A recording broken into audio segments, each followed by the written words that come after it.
Oración 15. ¿Cómo debemos orar? Parte 2. Ora conforme a la palabra de Dios. Orar conforme a la palabra de Dios significa esto: conocer la voluntad de Dios y orar en armonía con esa voluntad.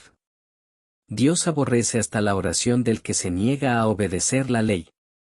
Sí, si ignoramos quién es Dios, el que escucha nuestras oraciones, el que conoce nuestras necesidades aún antes de que las expresemos, y que actúa con sabiduría y bondad perfectas, y lo tratamos simplemente como un ser poderoso que existe para cumplir nuestros deseos, entonces esa oración es abominable.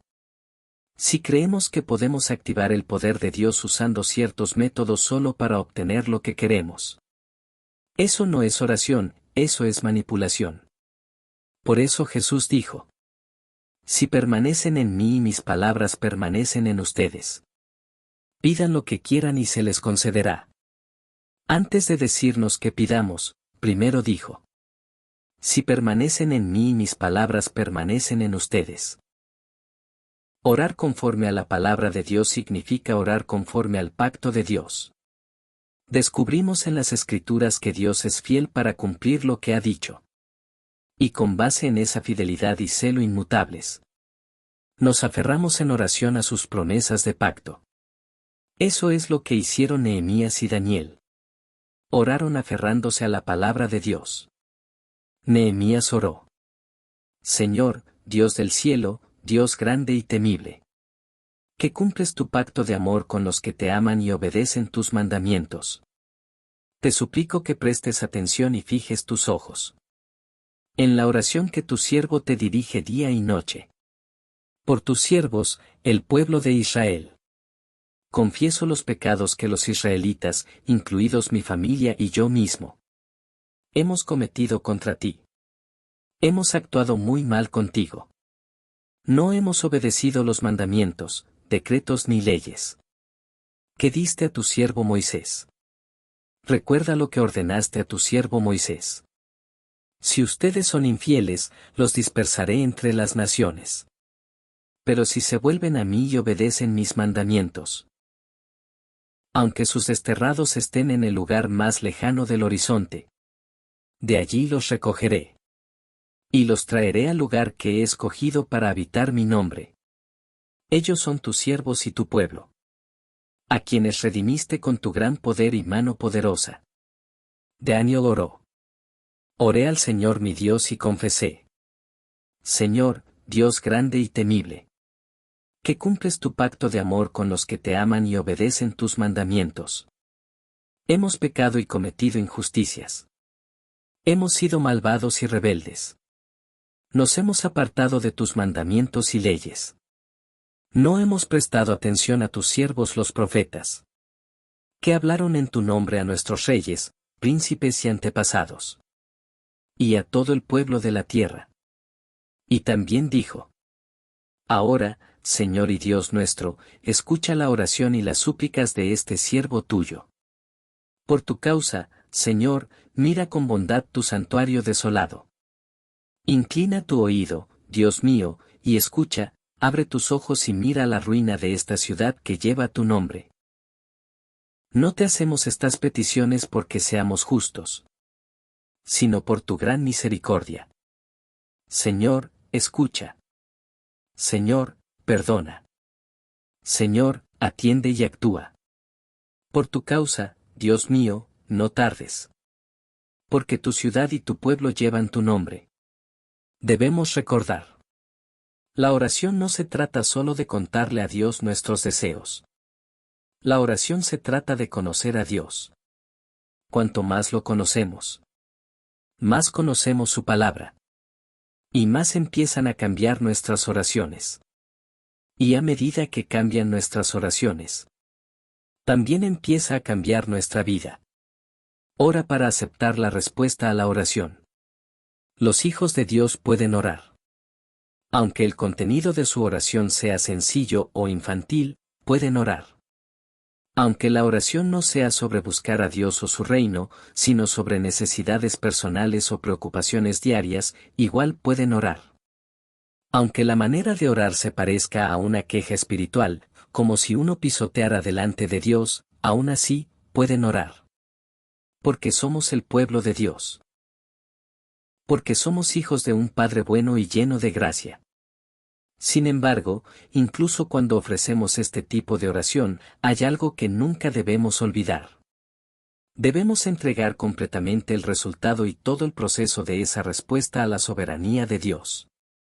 Pero para nosotros, pecadores, que vivimos bajo la influencia del pecado original, y que constantemente tratamos de sentarnos en el trono de nuestras propias vidas, negarse a uno mismo cada día no es fácil. Por eso debemos orar para confiar y someternos a la realidad de que las respuestas a nuestras oraciones, y cómo se desarrollan, están completamente bajo el control de Dios. Muy a menudo, cuando oramos, no traemos solo nuestras peticiones. También traemos nuestro propio calendario y método, presentándolo todo ante Dios como si Él tuviera que seguir nuestro plan.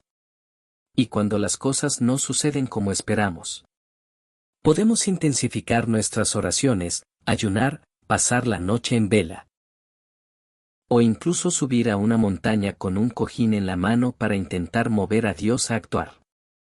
Pero eso es necedad.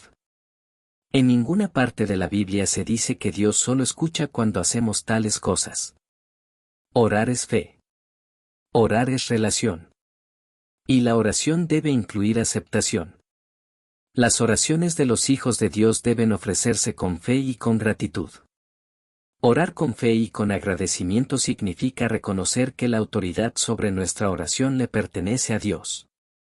Ya sea que nuestras oraciones sean respondidas como lo esperamos o no, ponemos el resultado en manos de Dios, quien actúa con perfecta sabiduría. Somos libres de orar sobre cualquier cosa. Pero esta verdad, no debemos olvidarla jamás.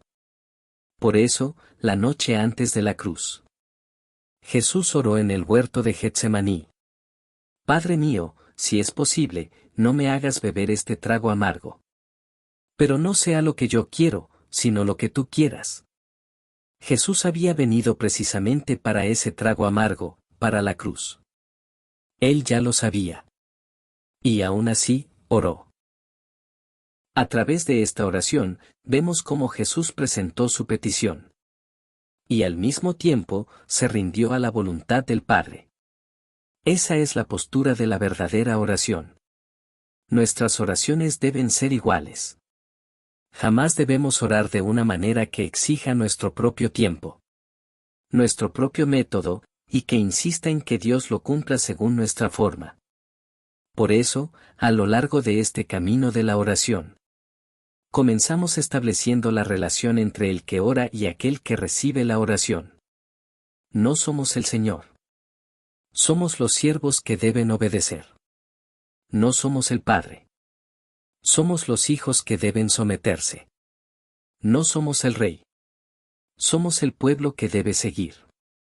Por tanto, como siervos, como hijos y como ciudadanos, debemos creer y aceptar que la decisión que Dios tome respecto a nuestra oración, aunque no se alinee con nuestros deseos o expectativas, es la mejor decisión.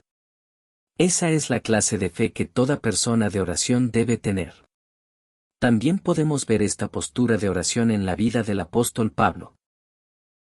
Pablo habla de una espina en la carne, aunque no se revela exactamente qué era.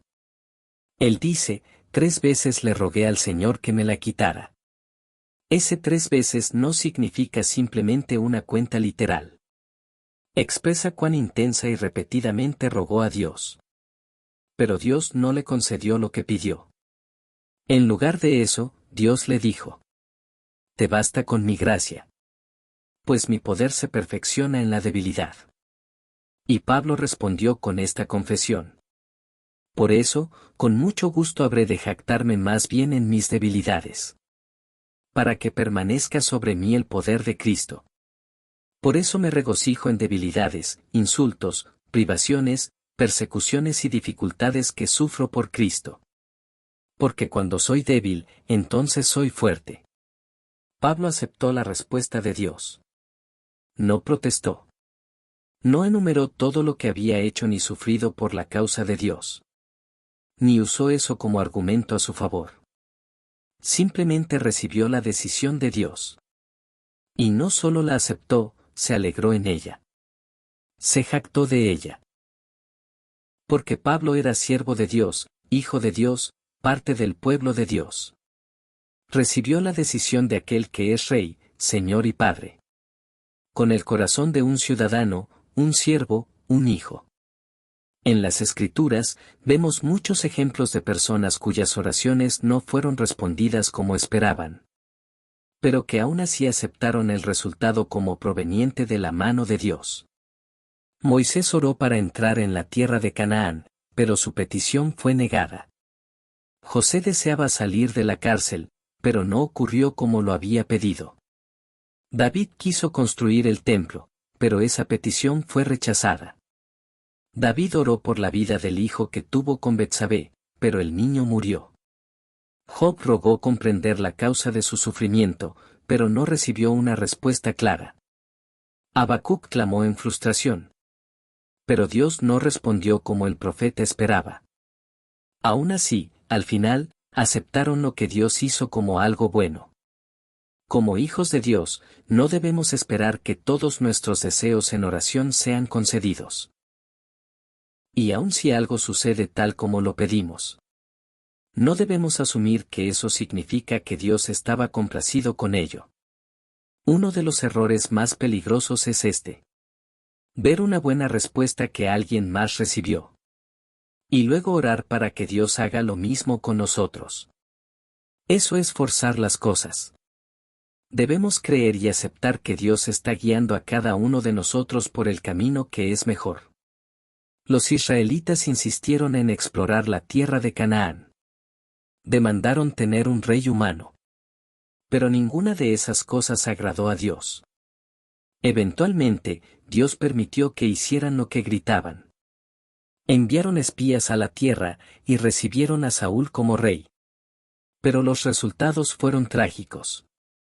Debemos aprender esto de las Escrituras. Que algo suceda como lo pedimos no significa que traerá bendición a nuestra vida. No debemos convertir a Dios en alguien que solo actúa cuando oramos. Como si necesitara nuestras súplicas para anotar nuestras necesidades. O como si nuestras oraciones intensas pudieran cambiar sus planes. De muerte a vida, o de vida a muerte. Si así pensamos de Dios, entonces ya no es Dios, sino simplemente un genio poderoso y obediente que vive en una lámpara. Ora en el nombre de Jesucristo. Jesús lo dijo con toda claridad. Yo soy el camino, la verdad y la vida. Nadie llega al Padre sino por mí. Y los apóstoles declararon. De hecho, en ningún otro hay salvación. Porque no hay bajo el cielo otro nombre dado a los hombres, mediante el cual podamos ser salvos. Debemos recordar esto. Los cristianos somos aquellos que hemos llegado a ser hijos de Dios. Únicamente por la gracia redentora de Jesucristo. Antes, seguíamos los caminos de este mundo. Seguíamos al que gobierna en los aires. Y por naturaleza éramos objeto de la ira. Pero Dios, que es rico en misericordia y grande en amor, nos dio vida juntamente con Cristo. Nos resucitó con Él. Y nos hizo sentar con Él en los lugares celestiales en Cristo Jesús. Por eso, todo acto de fe en la vida cristiana debe hacerse por medio de Jesucristo. Y la oración dirigida a Dios también debe ser ofrecida por medio de Jesucristo. Sin embargo, a veces, aun después de haber derramado largas y apasionadas oraciones, algunas personas terminan sin mencionar el nombre de Jesucristo, utilizando frases como en el nombre más noble y glorioso. Pero esa no es la postura correcta de la oración. Sí, Dios ve el corazón. Conoce cada palabra y cada intención detrás de nuestras oraciones. Y Él actuará según su sabiduría y su misericordia. Pero aún así, nuestras oraciones deben ser ofrecidas en el nombre de Jesucristo. Esto no se trata de repetir una fórmula mágica al final de una oración. Orar en el nombre de Jesús significa que creemos y declaramos que solo el nombre de Jesucristo ha restaurado la relación entre Dios y los pecadores. Al final, la pregunta de cómo oramos se basa en una confianza total en el Señor. Y esa clase de confianza solo puede existir dentro de una relación verdadera. Es dentro de esa relación donde nace la fe verdadera y la verdadera gratitud. La serie oración continuará con el siguiente tema. ¿Cuándo debemos orar?